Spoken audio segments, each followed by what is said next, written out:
RBI Indian മാർക്കറ്റിൽ ഇറങ്ങിയിട്ട് Indian currency by ചെയ്യുവാണ്. അല്ലെങ്കിൽ ഈ സാധനം ഇന്ത്യൻ കറൻസി താഴോട്ടങ്ങ് പോവും. കാരണം RBI ആണ് ബൈ ചെയ്യുന്നത്, ഇത് പിടിച്ചു നിർത്തുവാണ്. അതേപോലെ സ്റ്റോക്ക് എക്സ്ചേഞ്ചുകളിൽ പല പബ്ലിക് സെക്ടേഴ്സിനെ ഉപയോഗിച്ച് കഴിഞ്ഞ് സ്റ്റോക്കുകൾ വാങ്ങുക.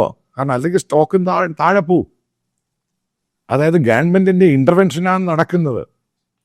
ഇതുമായി ബന്ധപ്പെട്ട് ഇന്ത്യയുടെ പ്രധാനമന്ത്രിയുടെ chief economic adviser Anand Nageswaran, senior, വളരെ എക്സ്പീരിയൻസ്ഡ് ആയിട്ടുള്ള, വിദേശത്തൊക്കെ പഠിച്ച് ഇന്ത്യൻ എക്കോണമിയുടെ തറവായിട്ട് പഠിച്ച ഒരാളാണ്. അയാളെ ഞാൻ ശരിക്കും അയാൾ വന്ന ചാർജ് എടുക്കുമ്പോൾ മോണിറ്റർ ചെയ്യുന്ന ഒരാളാണ്.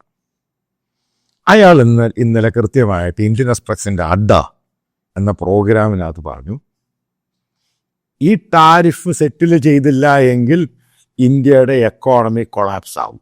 ഇതല്ലയോ പുല്ലേ ഞാൻ നേരത്തെ പോലും പറയുന്നത്. ഇനി ആനന്ദ് നാഗേശ്വരനെ ഇവിടെയുള്ള സംഘപരിവാരം കൂടി തെറി വിളിച്ച സംഭവം അങ്ങ് മാറുമോ? ഇതല്ലേ ഞാൻ ഈ പറയുന്നത്. ഈ സാധനം തീർന്നു പോകും, എക്കോണമി കൊളാപ്സ് ആകും, ഇത് പിടിച്ചു നിൽക്കാൻ പറ്റത്തില്ല. അമേരിക്കയെ അടിച്ചു. അമേരിക്കയ്ക്ക് എന്ത് കുന്തവാടി കിട്ടുന്നേ?